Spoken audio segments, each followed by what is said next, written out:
Yu-Gi-Oh! Duel Monsters Season 1, Episode 9 is the point where the show decides that regular cheating is no longer enough. We already had Weevil throwing Exodia into the ocean, Mako turning the entire battlefield into a seafood restaurant, and Mokuba trying to steal star chips because apparently every child in this universe is one bad afternoon away from organized crime.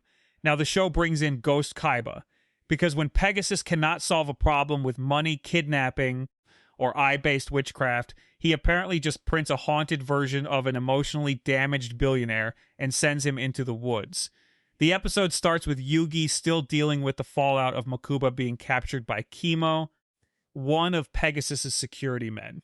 Chemo looks like the kind of guy who was hired because he can lift a filing cabinet and does not ask questions about child imprisonment.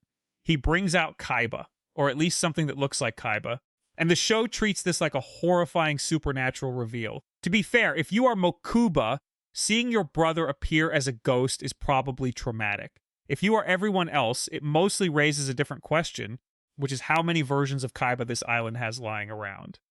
There is regular Kaiba, unconscious Kaiba, soul damage Kaiba, computer hacking Kaiba, and now ghost Kaiba. For a man who is not even on the island properly, he has a very busy attendance record. The explanation is pure early Yu-Gi-Oh! Logic. This fake Kaiba is supposed to be formed from the dark greed and power that Yugi wiped from Kaiba's soul back in their first duel. This is one of those sentences that sounds normal, only because the show has already trained us to accept complete nonsense if someone says it with enough confidence. Yugi beat Kaiba with Exodia, did some ancient Egyptian soul surgery, and apparently left behind enough toxic CEO residue for Pegasus to build a whole new person. In another show, this would be the entire plot of a season. In Yu-Gi-Oh!, it is Tuesday, and everyone has to be ready to duel in 5 minutes. The important thing is that Yugi is in a much weaker position than usual. He no longer has Exodia because Weevil threw the cards into the ocean, which remains one of the funniest crimes in the show. Not because it is harmless, but because everyone keeps treating Weevil like he is just a sneaky little pest when he basically destroyed the most important cards in the world and suffered no real consequences beyond Joey yelling at him near some railing. So now Yugi has to face someone using Kaiba's deck style without the one instant win condition that saved him last time. The show is making a simple point under all the madness. Yugi cannot just repeat the old miracle. He has to win with what is still in his hand. That is why Ghost Kaiba works better than he probably should. As an idea, he is ridiculous. As a threat, he is very clear. He reminds Yugi of the first serious duel of the series, but removes the easy ending. Kaiba's Blue Eyes White Dragon was already treated like a monster that could ruin your day, your life, and possibly your credit score. Now Yugi has to face it again without Exodia waiting in the deck like a legal cheat code. The episode understands that the Blue Eyes is not just strong because of its attack points. It is strong because every time it appears, the show acts like someone has brought heavy machinery into a children's card game. The duel begins in very direct fashion. Ghost Kaiba starts with Hitotsu Mei Giant, which is basically the card game equivalent of clearing your throat before bringing out the actual problem. Yugi answers with Dark Magician and destroys it because Dark Magician is still Yugi's most reliable employee. He shows up early, does his job, and never complains, which already makes him more emotionally stable than half the cast. For a brief moment, it looks like Yugi has control. Then Ghost Kaiba summons Blue Eyes White Dragon, and the entire mood changes, because this show treats that card like a dragon-shaped eviction notice. What makes the duel fun is how simple the pressure is. Blue Eyes has 3,000 attack points.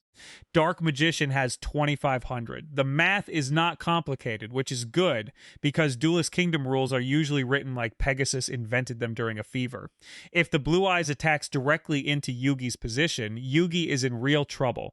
So Yugi tries to play defensively. He moves Dark Magician into defense and summons Curse of Dragon in defense as well. It is a sensible move, which means the show has to punish it immediately. Ghost Kaiba uses defense paralysis, a trap that forces Yugi's monsters into attack mode and stops him from hiding behind defense. This is another Duelist Kingdom card that feels less like a balanced game mechanic and more like someone saying, actually, your strategy is illegal because I said so. Blue Eyes destroys Curse of Dragon, and Yugi drops to 1,000 life points. It is one of those early Yu-Gi-Oh! Moments where one attack takes half your life points, your friends scream like you were hit by a truck, And the duel still continues because apparently emotional support is a valid medical system. Meanwhile, the real Kaiba is alive and working his way back into the plot through computers, which is the most Kaiba way possible to return from soul damage. Other characters recover through friendship. Kaiba recovers by bullying technology. He learns that someone is using his image and his Blue Eyes cards, and this annoys him more than the fact that Pegasus is trying to take over his company. That is completely in character. Kaiba could lose a building, a business deal, maybe even basic human warmth, but someone else pretending to be him with the blue eyes is a personal insult. He has standards. They are unhealthy standards, but they are standards. This side of the episode is useful because it reminds us that Kaiba is still a major force, even when he is not physically standing in front of Yugi.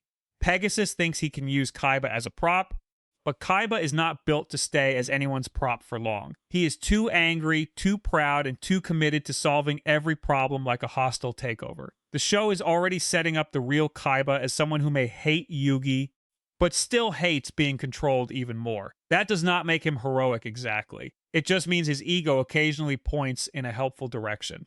Back at the duel, Yugi has to deal with the problem directly. He cannot overpower Blue Eyes with Dark Magician. He cannot hide in defense. He cannot pull Exodia and end the game while everyone pretends this was a strategy and not a lottery ticket with arms and legs. So he uses magical hats. And this is where the episode earns its Japanese title. Yugi hides Dark Magician under one of 4 hats, forcing Ghost Kaiba to guess where the real monster is. It is a simple trick, but it fits Yugi perfectly. Kaiba's style is force. Yugi's style is misdirection, timing, and making everyone wait while he explains why a hat has become a battlefield concern. Magical Hats is also one of those cards that captures the strange charm of early Yu-Gi-Oh! On paper, it is absurd. A dragon with 3,000 attack points is threatening a wizard, so the wizard survives by hiding under a carnival prop. But in the logic of the show, it works because dueling is half card game and half stage performance. The characters do not just play monsters, they sell the drama of the monsters. Blue Eyes is power made visible. Dark Magician is mystery made visible. Magical Hats turns the duel from a strength contest into a guessing game, which is exactly where Yugi wants it. The episode ends before the duel is resolved, with Blue Eyes attacking one of the hats. That kind of cliffhanger is very Yu-Gi-Oh! The show spends 20 minutes explaining that Yugi is trapped, Kaiba is maybe alive, Pegasus is cheating through paranormal copyright infringement, Mokuba is upset, and the only thing standing between Yugi and defeat is a magician hiding under large headwear. Then it cuts off before giving the answer. It is shameless, but it works.